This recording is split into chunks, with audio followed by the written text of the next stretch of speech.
ಶ್ರೀಗುರುಭ್ಯೋ ನಮಃ. ಓಂ ತತ್ಪುರುಷಾಯ ವಿದ್ಮಹೇ ಮಹಾದೇವಾಯ ಧೀಮಹಿ ತನ್ನೋ ರುದ್ರಃ ಪ್ರಚೋದಯಾತ್. ಓಂ ಭಾರತೀ ಕರುಣಾಪಾತ್ರಂ ಭಾರತೀ ಪದಭೂಷಣಂ ಭಾರತೀ ಪದಮಾರೂಢಂ ಭಾರತೀ ತೀರ್ಥಮಾಶ್ರಯೇ. ಹರಿ ಓಂ. ಸಂಸ್ಕಾರ ಕಾರ್ಯಕ್ರಮಕ್ಕೆ ನಿಮ್ಮೆಲ್ಲರಿಗೂ ತುಂಬು ಹೃದಯದ ಸ್ವಾಗತ. ಬಂಗಾರದ ನಿಯಮಗಳನ್ನ, ಆಭರಣಗಳನ್ನು ಹಾಕೊಳ್ತಕ್ಕಂಥ ನಿಯಮಗಳನ್ನು ಹೇಳ್ತಾ ಇದ್ದೆ. ಬಂಗಾರ ಮನೆಗೆ ತರಬೇಕಾದ್ರೂ ಕೂಡ ವಿಶಿಷ್ಟವಾದಂತಹ ಒಂದು ಆಚರಣೆ, ಅದರ ಹಿಂದಿರ್ತಕ್ಕಂಥ ರಹಸ್ಯ ನೋಡಿ.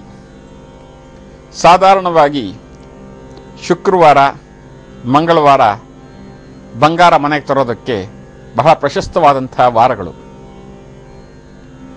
ಇನ್ನು ಪೂರ್ಣ ತಿಥಿಯಾದಂತಹ ಹುಣ್ಣಿಮೆ, ದಶಮಿ, ಇಂಥ ದಿವಸಗಳು ಕೂಡ ಬಹಳ ಶುಭವಾದಂತಹದ್ದು.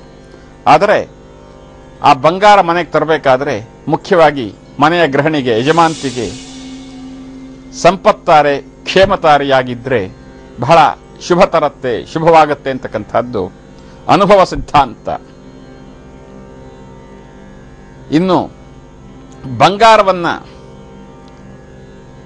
ಕರಗಿಸಿ ಬೇರೆ ರೀತಿಯ ಆಭರಣಗಳನ್ನು ಮಾಡಬೇಕಾದರೆ ಶನಿವಾರ ಕೊಡ್ತಕ್ಕಂಥದ್ದು ಬಹಳ ನಿಷಿದ್ಧ.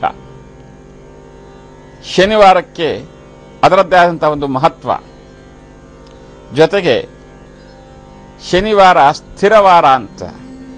ಆ ದಿವಸ ಕೆಲವು ಕೆಲಸಗಳನ್ನು ನಾವು ಮಾಡಿದಾಗ ಅದು ಮತ್ತೆ ಮತ್ತೆ ಅದೇ ರೀತಿ ಆಗತ್ತೆ. ಆ ಕಾರಣದಿಂದಲೇ ಶನಿವಾರ ಬಂಗಾರವನ್ನು ಕರಗಿಸೋದಕ್ಕೆ ನಿಷಿದ್ಧವಾದಂತಹದ್ದು. ಶುಕ್ರವಾರ, ಮಂಗಳವಾರ ಹಾಗೂ ಆಯಿತು, ಶನಿವಾರವೂ ಕೂಡ ನಿಷಿದ್ಧವಾದಂತಹದ್ದು. ಈ ಒಂದು ಸಣ್ಣ ಸೂಕ್ಷ್ಮವನ್ನು ಗಮನಿಸದೆ ಇದ್ದಂತಹ ಕೆಲವಷ್ಟು ಕುಟುಂಬಗಳಲ್ಲಿ ಕಾಲಕ್ರಮೇಣ ಅವರ ಒಂದು ಸಂಪತ್ತು, ಅವರ ಒಂದು ಶ್ರೀಮಂತಿಕೆ, ಅವರ ಒಂದು ಅದೃಷ್ಟ ಕರಗಿ ಬಹಳ ಸಾಮಾನ್ಯ ಸ್ಥಿತಿಗೆ ಬಂದಿರತಕ್ಕಂತಹ ಉದಾಹರಣೆಗಳನ್ನು ನಮ್ಮ ಮುಂದೆ ಸಾಕಷ್ಟಿದ್ದಾವೆ. ಹಾಗಾಗಿ ಬಂಗಾರ ಕೇವಲ ಒಂದು ಹಳದಿ ಲೋಹ ಮಾತ್ರ ಅಲ್ಲ, ಅದೃಷ್ಟದ ಸಂಕೇತ, ಭಾಗ್ಯಲಕ್ಷ್ಮಿಯ ಸ್ವರೂಪ ಕೂಡ. ಇನ್ನು ಹೆಣ್ಣು ಮಕ್ಕಳು ಸದಾ ಅವರ ಕತ್ತಿನಲ್ಲಿ, ಋತುಮತಿ ಆದಂತಹ ಹೆಣ್ಣು ಮಕ್ಕಳು ಮತ್ತು ಎಲ್ಲ ಗೃಹಿಣಿಯರು ಸದಾ ಅವರ ಕತ್ತಿನಲ್ಲಿ ಒಂದು ಸಣ್ಣದಾದ ಬಂಗಾರವಾದರೂ ಇರಲೇಬೇಕು. ಬಂಗಾರ ಇಲ್ಲದೇ ಅವರ ಕತ್ತನ್ನ ಬೇರೆಯವರು ನೋಡಿದಾಗ, ಅವರ ಮುಖವನ್ನು ನೋಡಿದಾಗ ಆ ಹೆಣ್ಣು ಮಗಳ ಅದೃಷ್ಟಕ್ಕೆ ದೊಡ್ಡ ರೀತಿಯ ಭಂಗ ಬರುತ್ತೆ. ಹಾಗಾಗಿ ನಮ್ಮ ಭಾರತೀಯ ಸಂಸ್ಕೃತಿಯಲ್ಲಿ ಅರ್ಶಿನ ಕುಂಕುಮ ಮತ್ತು ಬಂಗಾರಕ್ಕೆ ವಿಶೇಷವಾದಂತಹ ಸ್ಥಾನವನ್ನು ಕೊಟ್ಟಂತಹದ್ದು. ಇನ್ನು ಈ ಬಂಗಾರದ ಇನ್ನೊಂದು ರಹಸ್ಯ, ಬಹಳಷ್ಟು ಜನ ಗೃಹಿಣಿಯರು ಬಹಳ ಚೆನ್ನಾಗಿರ್ತಕ್ಕಂತಹ, ಅದ್ಧೂರಿಯಾಗಿರ್ತಕ್ಕಂತಹ ಮಾಂಗಲ್ಯ ಸರವನ್ನು ಮಾಡಿಸ್ಕೊಳ್ತಾರೆ. ಆದರೆ ಆ ಮಾಂಗಲ್ಯ ಸರವನ್ನು ಮಾಡಿಸ್ಕೊಂಡು ಅದು ಸದಾ ಅವರ ವಸ್ತ್ರದ ಹೊರಭಾಗದಲ್ಲಿ ಎಲ್ಲರಿಗೆ ಕಾಣೋ ರೀತಿಯಲ್ಲಿ ಮಾಂಗಲ್ಯ ಧಾರಣೆ ಮಾಡಿಕೊಂಡಿರ್ತಾರೆ. ಈ ರೀತಿಯಲ್ಲಿ ಇದು ಶುದ್ಧ ತಪ್ಪು. ಮಾಂಗಲ್ಯವನ್ನ ಹೊರಗಡೆ ಕಾಣೋ ರೀತಿಯಲ್ಲಿ ಹಾಕೊಳ್ತಕ್ಕಂಥದ್ದು ಅಶಾಸ್ತ್ರೀಯ. ಮಾಂಗಲ್ಯ ದೋಷ ಅಲ್ಲುಂಟಾಗತ್ತೆ ಅಂತಕ್ಕಂಥದ್ದು ನಮ್ಮ ಸಂಸ್ಕಾರದ ಒಂದು ಸಿದ್ಧಾಂತ. ಹಾಗಾಗಿ ನಮ್ಮಲ್ಲಿ ಮಾಂಗಲ್ಯವನ್ನು ಹಾಕೊಳ್ತಕ್ಕಂಥದ್ದು ಎಷ್ಟು ಮುಖ್ಯವಾದಂತಹ, ಪವಿತ್ರವಾದಂತಹ ಕೆಲಸವೋ, ಅದೇ ರೀತಿಯಲ್ಲೇ ಮಾಂಗಲ್ಯವನ್ನ ರಹಸ್ಯವಾಗಿ ಹಾಕೊಳ್ತಕ್ಕಂಥದ್ದು ಕೂಡ ಅಷ್ಟೇ ಮುಖ್ಯ. ಇದು ಮಾಂಗಲ್ಯದ ಪವಿತ್ರತೆ ಕಾಪಾಡಲಿಕ್ಕೆ ಬೇಕಾದಂತಹ ಒಂದು ಅತ್ಯವಶ್ಯಕವಾದಂತಹ ಚಿಂತನೆ. ಆ ಮಾಂಗಲ್ಯ ಕೈ ಹಿಡಿದ ಗಂಡನಿಗೆ ಹೊರತಾಗಿ ಇನ್ಯಾವುದೇ ಪರಪುರುಷನ, ಪರ ವ್ಯಕ್ತಿಯ ದೃಷ್ಟಿಯೂ ಆ ಮಾಂಗಲ್ಯದ ಮೇಲೆ ಬೀಳಬಾರದು. ಮಾಂಗಲ್ಯದ ಪವಿತ್ರತೆ ಇರೋದಕ್ಕೆ ಮಾಂಗಲ್ಯ ಸದಾ ವಸ್ತ್ರದಿಂದ ಮುಚ್ಚಿದ್ದಾಗಿರಬೇಕು. ತಮ್ಮ ಆಡಂಬರದ ಪ್ರದರ್ಶನಕ್ಕೋ ಶ್ರೀಮಂತಿಕೆಯ ಸೊಕ್ಕಿಗೋ ಮಾಂಗಲ್ಯ ವಸ್ತ್ರದ ಹೊರಭಾಗದಲ್ಲಿ ಬಂದರೆ ಮಾಂಗಲ್ಯ ಧಾರಣಾ ಯೋಗ ಕುಂಠಿತವಾಗತ್ತೆ, ಆ ಮಾಂಗಲ್ಯ ಭಾಗ್ಯ ನಶಿಸುತ್ತೆ, ದಾಂಪತ್ಯದಲ್ಲಿ ಒಂದಿಷ್ಟು ಬಿರುಕುಂಟಾಗೋದರಲ್ಲಿ ಅನುಮಾನವಿಲ್ಲ. ಇನ್ನು ಅಂತಹ ಪವಿತ್ರವಾದ ಮಾಂಗಲ್ಯವನ್ನ ಬಹಳ ಜನ ಹೆಣ್ಣು ಮಕ್ಕಳು ನಾನು ಗಮನಿಸಿರೋ ಹಾಗೆ ಯಾವಾಗಂದ್ರವಾಗ ತೆಗೆದಿಡ್ತಕ್ಕಂಥದ್ದು ಮತ್ತು ಮನಸ್ಸಿಗೆ ಬಂದಾಗ ಹಾಕ್ಕೊಳ್ತಕ್ಕಂಥದ್ದು, ತಾವು ಹುಟ್ಟಿರ್ತಕ್ಕಂತಹ ಬಟ್ಟೆಗೆ ಹಾಕ್ಕೊಂಡಿರ್ತಕ್ಕಂಥ ವಸ್ತ್ರ ವಿನ್ಯಾಸಕ್ಕೆ ಆ ಒಂದು ಸರ ಮಾಂಗಲ್ಯದ ಮ್ಯಾಚ್ ಆಗ್ತಾ ಇಲ್ಲ ಅಂತ ಅದನ್ನು ತೆಗೆದಿಡ್ತಕ್ಕಂಥದ್ದು, ಇದು ತಪ್ಪು. ಒಂದು ಸಾರಿ ಮಾಂಗಲ್ಯ ಧಾರಣೆ ಆದ್ರ ಮೇಲೆ ಯಾವುದೇ ಕಾರಣಕ್ಕೂ ಕೂಡ ಅದನ್ನ ತೆಗಿತಾ ಇರಬಾರದು. ಅದಾಗೆ ಏನೋ ಕಡಿದು ಹೋದರೆ ತತ್ಕ್ಷಣದಲ್ಲಿ ಒಂದು ಅರಿಶಿಣದ ದಾರ, ಅರಿಶಿಣದ ಕೊಂಬನ್ನಾರು ಕಟ್ಟಿಕೊಂಡು ಅನಂತರ ಆ ಬಂಗಾರವನ್ನ ಶರೀರದಿಂದ ಈಚೆ ತೆಗಿಬೇಕೇ ಹೊರತಾಗಿ ಮನಸ್ಸಿಗೆ ಬಂದಾಗ ಮನಸ್ಸಿಗೆ ಬಂದ ರೀತಿಯಲ್ಲಿ ತೆಗೆದಿಡ್ತಕ್ಕಂಥದ್ದು, ಹಾಕ್ಕೊಳ್ತಕ್ಕಂಥದ್ದು, ಇದರಿಂದ ದೊಡ್ಡ ಮಟ್ಟದ ಮಾಂಗಲ್ಯ ದೋಷ ಉಂಟಾಗತ್ತೆ. ಇದರ ಬಗ್ಗೆ ಇನ್ನೊಂದಿಷ್ಟು ವಿವರವನ್ನ ನಮ್ಮ ನಾಳಿನ ಸಂಚಿಕೆಯಲ್ಲಿ ಹೇಳೋ ಪ್ರಯತ್ನ ಪಡ್ತೀನಿ. ಈಗ ವಾಸ್ತುವಿನ ಬಗ್ಗೆ ಒಂದಿಷ್ಟು ಸಂಕ್ಷಿಪ್ತವಾದಂತಹ ನಿಯಮ ಒಂದೊಂದಾಗಿ ಹೇಳ್ಕೊಂಡು ಬರ್ತೀನಿ.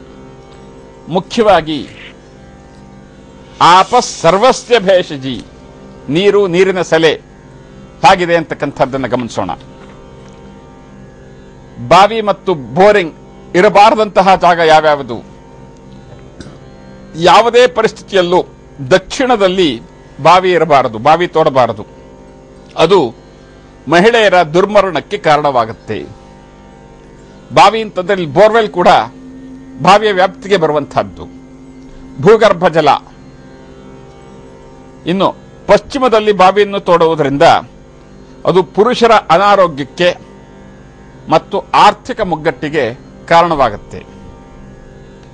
ಇನ್ನು ಪೂರ್ವ ಆಗ್ನೇಯದಲ್ಲಿ ಬಾವಿಯಾಗಲಿ ಹಳ್ಳವಾಗಲಿ ಇದ್ದರೆ ಅದು ಮನೆಯ ಯಜಮಾನನಿಗೆ, ಮಕ್ಕಳಿಗೆ ಅನಾರೋಗ್ಯ,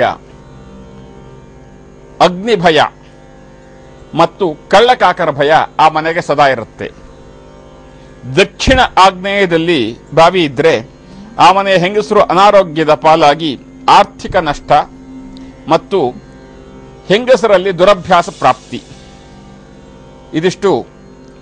ಅದರ ಜೊತೆಗೆ ದಕ್ಷಿಣ ನೈಋತ್ಯದ ಭಾಗದಲ್ಲಿದ್ದರೆ ಬಾವಿ ಮಹಿಳೆಯರನ್ನು ಭಯಂಕರವಾದ ವ್ಯಾಧಿ, ಕ್ಯಾನ್ಸರ್ ಆಗ್ಬೋದು ಅಥವಾ ಗುಣ ಮಾಡಲಿಕ್ಕಾಗದೇ ಇರತಕ್ಕಂತಹ ಭಯಂಕರವಾದ ವ್ಯಾಧಿ ಮಹಿಳೆಯರಿಗೆ ಉಂಟಾಗುತ್ತೆ. ಮತ್ತು ಸಾಕಷ್ಟು ಹಣಕಾಸಿನ ವ್ಯವಹಾರದಲ್ಲಿ ನಷ್ಟ ಮತ್ತು ಆಸ್ತಿಯಿಂದ ನಷ್ಟ, ಆಸ್ತಿ ಕಳೆದು ಹೋಗ್ತಕ್ಕಂಥದ್ದು. ಇದಿಷ್ಟು ನೈಋತ್ಯ ಭಾಗದ ಬಾವಿ. ಪಶ್ಚಿಮ ನೈಋತ್ಯದಲ್ಲಿ ಬಾವಿ ಇದ್ದರೆ ಆ ಮನೆಯ ಪುರುಷರ ಆರೋಗ್ಯಕ್ಕೆ ಮತ್ತು ಅವರ ಏಳಿಗೆಗೆ ದೊಡ್ಡ ಮಟ್ಟದ ತೊಂದರೆ.